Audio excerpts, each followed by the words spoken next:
Bismillahirrahmanirrahim. Assalamualaikum warahmatullahi wabarakatuh. Kami dari Biro Bebras Unitomo akan menyajikan materi tentang pengenalan TIK, pengenalan Teknologi Informasi dan Komunikasi. Nah, dalam TIK kali ini, materi yang akan kita pelajari hari ini adalah tentang elemen yang ada di TIK yang perlu dipelajari khusus untuk SMP kelas 7 dan kelas 8 di dalam fase D. Nah, topik yang akan dibahas ini meliputi 4 topik, yaitu mengenal GUI atau Graphic User Interface, kemudian mencari dan menyimpulkan informasi dari internet menggunakan browser, berkomunikasi dengan baik dan aman di dunia internet, dan aplikasi Office sebagai pendukung tugas. Baik, kita akan mulai pada pembahasan yang pertama, yaitu mengenal GUI, di mana GUI atau Graphic User Interface adalah antarmuka pengguna yang menggunakan representasi grafis seperti ikon, jendela, atau window, dan menu untuk berinteraksi dengan perangkat lunak. GUI dirancang untuk memudahkan pengguna dalam berinteraksi dengan program atau dengan sistem dengan cara yang lebih intuitif daripada antarmuka berbasis teks. Baik, kemudian untuk window, salah satu kita akan membahas beberapa dari GUI yang ada selama ini. Yang pertama kita akan membahas tentang window atau jendela, yaitu window ini adalah tampilan yang memuat elemen-elemen GUI lainnya dan tempat user berinteraksi dengan sistem. Jadi kalau kita biasanya membuka di perangkat-perangkat komputer ataupun HP atau yang lainnya, atau mungkin Smart TV, kita melihat tampilan seperti ini, misalnya ini contoh di Smart TV. Nah, ini adalah window, yaitu tampilan di mana window itu isinya adalah memuat semua komponen-komponen yang mana ini digunakan sebagai shortcut kita untuk berinteraksi, untuk masuk ke dalam menu selanjutnya di dalam aplikasi. Kemudian berikutnya adalah tombol atau button. Nah, tombol yang biasa kita ketahui ya, tombol ini adalah elemen yang dapat diklik oleh pengguna untuk melakukan tindakan tertentu gitu ya. Nah, tombol ini biasanya bisa berupa teks atau bisa berupa icon. Nah, ini contoh-contoh tombol seperti ini. Ini ada icon-icon kotak-kotak seperti ini atau seperti ini yang radio button ini. Kemudian ini ada juga tombol-tombol seperti, intinya yang ketika kita klik itu bisa masuk ke menu selanjutnya. Jadi misalnya ini ya, ada tombol simpan, tombol membuka, kemudian tombol undo. Nah, ini adalah namanya tombol. Nah, kemudian icon. Nah, icon ini adalah bentuknya seperti ini. Biasanya icon ini memang digunakan sebagai shortcut menu yang berupa atau berbentuk visualisasi. Jadi kalau misalnya kita membuka di dalam window gitu ya, atau di dalam aplikasi, misal di HP atau di komputer, kita melihat shortcut icon-icon seperti ini adalah representasi grafis untuk mewakili fungsi atau program tertentu. Jadi kita tinggal klik gitu, kemudian langsung masuk ke menu yang dimaksud atau ke tujuan yang dimaksud. Lalu menu. Nah, menu ini adalah daftar opsi yang tersedia untuk pengguna. Mereka seringkali disusun secara hierarkis dan memberikan akses cepat ke fungsi tertentu. Nah, menu ini bentuknya biasanya ada yang seperti ini gitu ya. Jadi ini ini untuk menu editor, artinya ini untuk membuat menu gitu ya. Nah, sedangkan nanti hasilnya itu ya seperti ini, misalnya kalau di dalam jendela, di dalam window itu ada home, kemudian ada utama, kedua, dan seterusnya. Intinya misalnya kita melihat di dalam menu, kalau kita lihat di tampilan yang ada di ini, di kalau saya kembali ke ini, ke tombol ini kan, ini ada menu, ada file, edit, view, layout, dan tools. Itu adalah bentuk dari menu. Oke, kita kemudian masuk lagi ke formulir atau form. Nah, formulir ini adalah area yang memungkinkan pengguna memasukkan atau mengedit informasi dengan memasukkan teks atau memilih dari pilihan yang tersedia. Jadi formulir ini adalah sebuah inputan gitu ya. Jadi di sini kita bisa mendesain, sebagai pemrogram mendesain bentuk-bentuk menu, ada yang berupa teks, ada yang radio button, ada yang checkbox ataupun form dalam bentuk teks area seperti ini. Nah, ini adalah formulir. Kemudian di sini pengguna bisa langsung menginputkan data yang kita inginkan.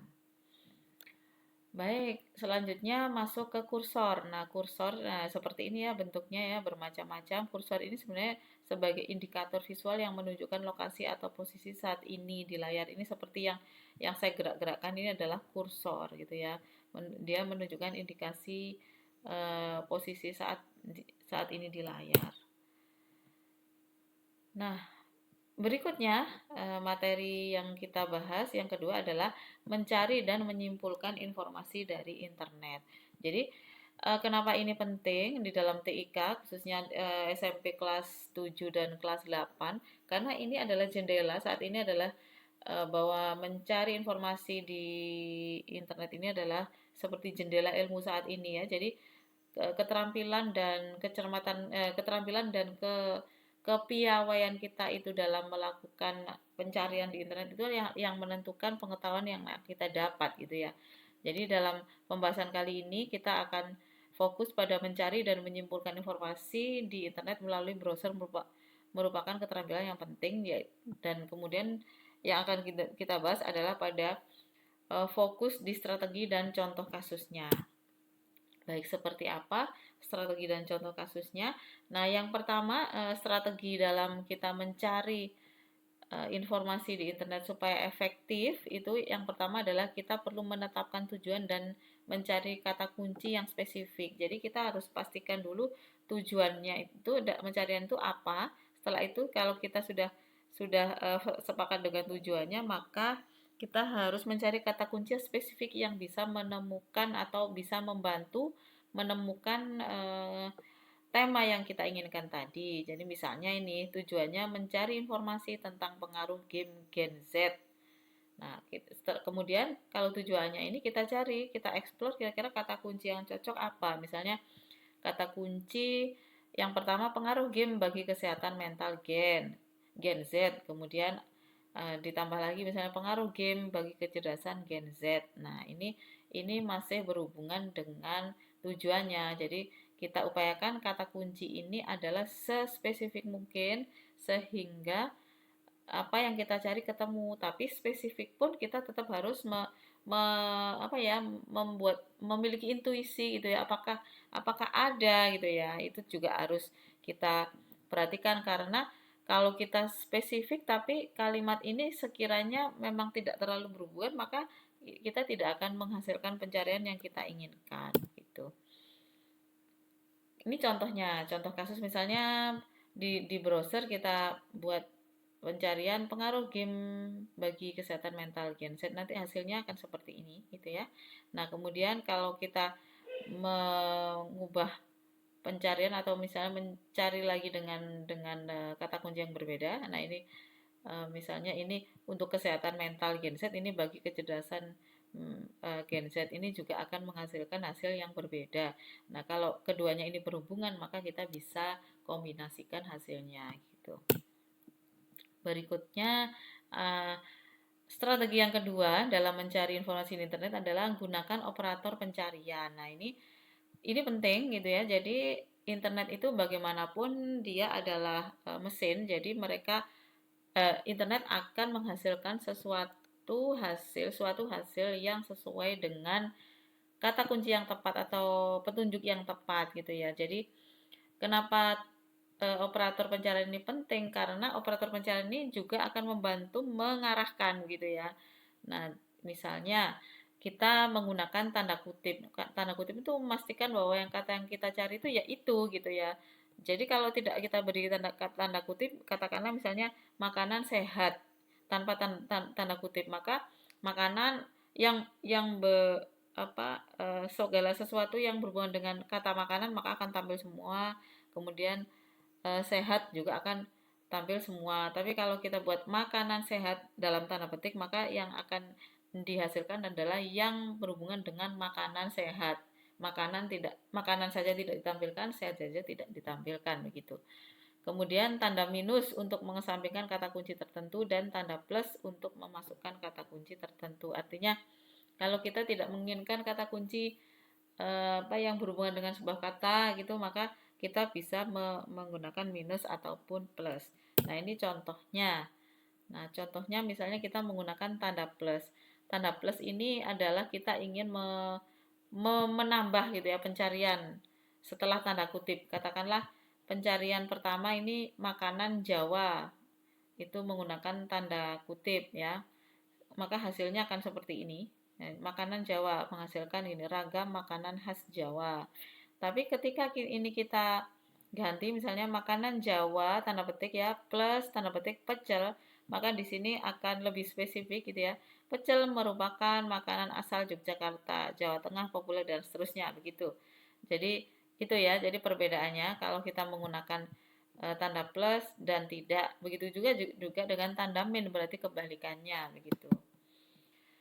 Lalu strategi yang ketiga adalah memastikan sumber yang terpercaya. Nah, kita dalam pencarian itu tidak asal mencari ya, jadi kita harus memastikan bahwa sumber-sumber yang kita hasilkan ini adalah memang terpercaya, jadi supaya kita tidak tersesat begitu ya. Nah, ini sangat sangat berbahaya sekali jika kita tersesat. Untuk itu, kita harus memastikan bahwa sumber tersebut berasal dari yang pertama jurnal gitu ya, atau kemudian buku atau publikasi ilmiah lainnya seperti tesis, disertasi, skripsi atau laporan penelitian gitu ya. Dan juga bisa melalui situs resmi lembaga, organisasi atau pribadi yang terpercaya. Kalau untuk situs lembaga organisasi jelas ya, misalnya pemerintahan atau mungkin yang lainnya. Nah, pribadi boleh saja tapi memang kita harus memastikan ini benar-benar terpercaya, memang situs dari orang-orang yang memang punya kredibilitas di bidang ilmu tersebut. Jadi kita tidak boleh sembarangan. Dan ini contohnya misalnya kita dari sumber yang terpercaya ini sebaiknya masuk dalam database jurnal saja. Nah, ini yang paling umum adalah Google Scholar. Jadi kita bisa mencari di Google Scholar ini, misalnya dalam halaman ini, kemudian kita tarik kata kunci, kita letakkan kata kunci, kemudian kita searching, maka dia akan menghasilkan ini gitu ya, menghasilkan pencarian ini. Nah, pencariannya ada tahunnya, dari tahun berapa, kemudian di sini judul, pengarang dan semuanya, penulis dan semuanya. Nah, di sini ada PDF yang bisa di-download jika ada. Kemudian situs resmi, misalnya situs-situs resmi kita bisa mencari misalnya di BPS Go ID atau Indonesia Go ID. Nah, ini barangkali informasi-informasi ya diinginkan itu ada di sini. Lalu yang keempat, strategi yang keempat dalam mencari informasi di internet adalah ada beberapa ini ya, mencari informasi ini ada membandingkan gitu ya. Misalnya dengan membandingkan dengan membaca abstrak dari artikel-artikel tersebut, kemudian dari sumber-sumber yang beragam. Jadi upayakan dari sumber yang beragam ya. Jadi dari jurnal A, jurnal B, atau mungkin dari buku atau dari situs resmi kita bandingkan. Jadi dari sumber-sumber ini kita bandingkan. Kemudian kalau memang informasi ini memang sudah cocok dengan kita, kita jangan lupa kita harus menjaga hak cipta orang lain. Untuk itu kita harus menggunakan atau membubuhkan sitasi dan membubuhkan referensi gitu ya. Kemudian merekam referensi dengan aplikasi Reference Manager. Jadi supaya kita tidak kesulitan dalam menyimpan dan merekam tersebut, kita gunakan aplikasi Reference Manager. Bisa menggunakan Mendeley atau Zotero, bebas saja asalkan apa yang ingin kita simpan ini tersimpan dengan baik dan kita bisa mengoptimalkan dalam penggunaannya. Nah, ini contohnya ya, aplikasi Reference Manager, contoh di Mendeley. Jadi nanti bisa mengunduh dan menginstal ini gratis gitu ya. Jadi seperti ini, kita login dulu. Loginnya, daftarnya itu menggunakan email ya, dari email. Kemudian nanti kalau bisa login akan tampilan seperti ini. Di sini tempat menyimpan referensi atau informasi-informasi yang kita cari tadi gitu. Untuk menyimpan juga. Strategi yang kelima adalah menggunakan fitur penelusuran lanjutan. Nah, ini di dalam pencarian itu misalnya di Google itu kan ada pencarian-pencarian apa penelusuran lanjutan ya, seperti kalau di Google itu ada related search. Ini kita diberikan pilihan gitu, berikan opsi gitu. Misalnya tadi makanan Jawa, berarti misalnya di sini makanan khas Jawa Tengah, makanan khas Jawa Timur, dan penjelasannya ini ada. Kalau memang cocok kita bisa klik meneruskan atau melanjutkan. Nah, kalau di dalam misalnya database jurnal, misalnya Google Scholar, di sini ada rentang tahun. Nah, kita bisa melanjutkan apakah perlu di tahun sekian sampai tahun sekian. Nah, ini bisa melihat di sini. Nah, kemudian pada pembahasan yang ketiga dalam TIK kali ini adalah berkomunikasi dengan baik dan aman di dunia digital. Nah, kali ini kita akan fokus ke mengelola email, CMS, dan medsos. Jadi email dan medsos ini kita jadikan satu yang terkait dengan keamanan. Nah, yang pertama untuk mengelola email dan medsos dengan optimal ya, kalau secara teknisnya di sini tidak dijelaskan ya, jadi karena asumsinya bahwa email dan medsos ini hampir semua orang itu bisa. Tapi kali ini kita akan fokus pada bagaimana sih supaya aman dalam mengelola email dan medsos. Yang pasti kita perlu mengamankan dengan kata sandi gitu ya. Kemudian kalau kita ingin mengoptimalkan, kita yang perlu memanfaatkan fasilitas-fasilitas penting dalam email. Yang pertama yang perlu kita lakukan dalam email dan medsos ini adalah kita mengamankan akun kita. Nah, ada dua prinsip dalam melakukan ini adalah di mana prinsip yang pertama bahwa kata sandi seharusnya terdiri dari kombinasi karakter, angka, dan simbol dengan batas minimal 6 karakter. Kadang ada yang membatasi minimal 8 karakter. Jadi upayakan begitu ya. Jadi memang idealnya itu ada 16 karakter gitu ya. Tapi sebenarnya 6 sampai 8 sudah cukup. Yang pasti kita menggunakan kata sandi itu kombinasi karakter, angka, dan simbol. Ini akan membantu karena ini mengamankan dari akun kita. Nah, baik medsos maupun email. Kemudian prinsip yang kedua adalah melakukan verifikasi ganda. Ini sangat-sangat penting. Kita perlu melakukan keamanan dengan verifikasi ganda atau two way verification akun gitu ya. Jadi kita harus membuat alternatif. Jadi kalau misalnya email kita dibuka, anggap saja dibuka sembarang orang di perangkat lain, maka kalau kita menggunakan verification double ini atau verification ganda ini, kita akan dikonfirmasi ke dalam perangkat kita yang lain yang kita daftarkan. Anggap saja kita email kita double verification dengan nomor kita. Nah, kalau misalnya di dalam akun kita dibuka oleh orang lain atau dibuka di perangkat lain, maka akan meminta konfirmasi dulu apakah benar begitu. Kalau benar, oke. Kalau tidak, berarti kita bisa menolak. Nah, ini adalah salah satu upaya untuk mengamankan.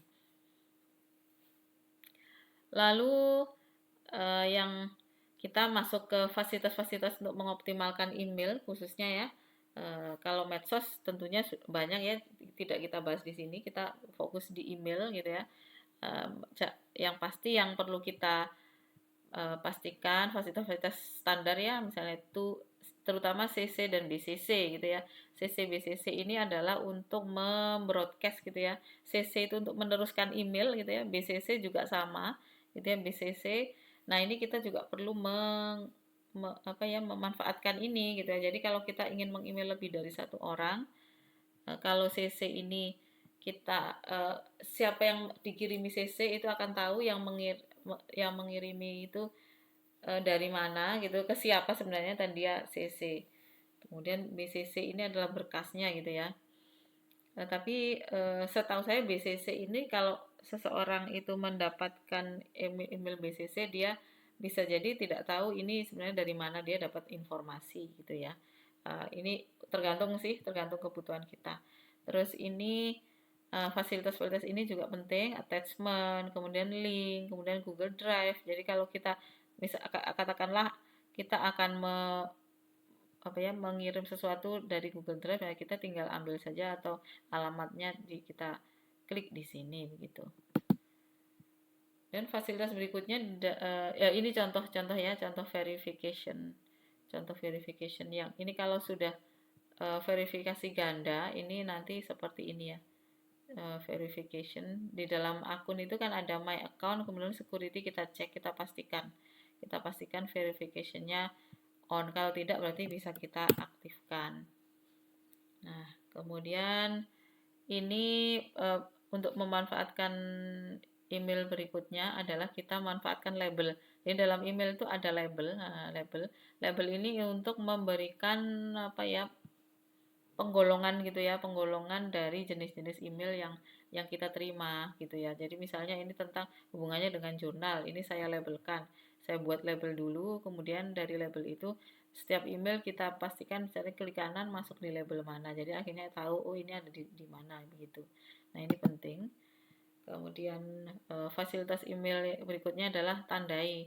Tandai itu atau pin, atau kalau di Google itu tanda bintang gitu ya, tanda bintang dan bendera ini memastikan bahwa email kita ini penting sudah atau mungkin sudah terbaca atau apa, supaya kita tahu oh mana yang nanti bisa difilter, mana yang bertanda bintang itu nanti akan tampil semua yang bertanda bintang ataupun yang tanda bendera begitu. Terus berikutnya adalah filter email tentang filter pencarian. Nah, di email itu juga ada proses filter pencarian. Katakanlah email kita itu ada beribuan gitu ya, kita ingin mencari filter dari tahun berapa sampai tahun berapa gitu ya, dengan subjek apa, ini akan kelihatan. Jadi misalnya date-nya sekitar tanggal berapa hari yang lalu, sekian hari yang lalu, terus size-nya berapa, ini semua akan di filter sesuai dengan yang kita cari begitu. Nah, ini kita penting, ini kita perlu manfaatkan juga di dalam email. Selanjutnya di dalam pembahasan berikutnya adalah mengelola konten manajemen sistem. Jadi atau CMS. Maaf ya, ini salah ketika CMS. Jadi dalam CMS atau CMS kali ini kita fokus di salah satu CMS yaitu WordPress yang umum digunakan. Nah, dalam pembahasan kali ini kita akan bahas komponen-komponen yang harus dipahami di dalam CMS. Nah, yang pertama adalah dashboard. Dashboard ini adalah tempat mengelola konten pengguna dan pengaturan situs. Jadi, semua itu ada di dashboard. Ketika kita sudah masuk ke CMS, sudah daftar, terus kita ingin mendesain gitu ya, kita dihadapkan pada dashboard. Dalam dashboard itu terletak semua fasilitas untuk mengatur gitu ya, ada di sini.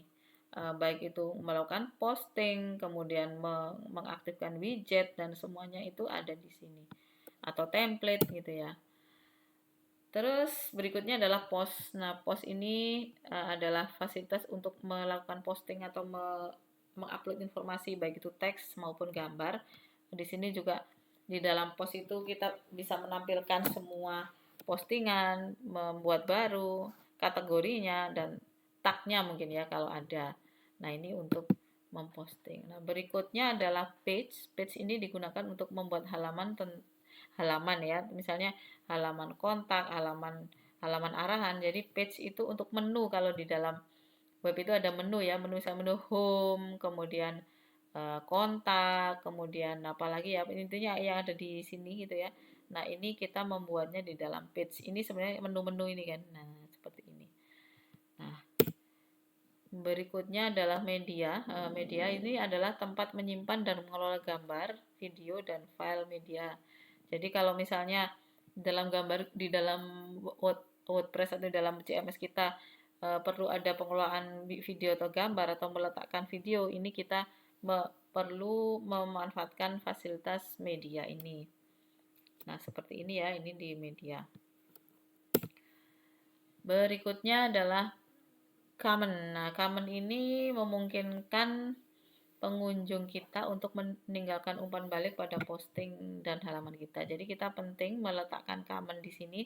Nah, comment ini nanti kita akan ketika si user itu nanti mengirimkan comment, maka akan juga muncul di dalam halaman CMS kita, sehingga kita akan tahu feedback mereka gitu ya. Ini adalah letak dari common.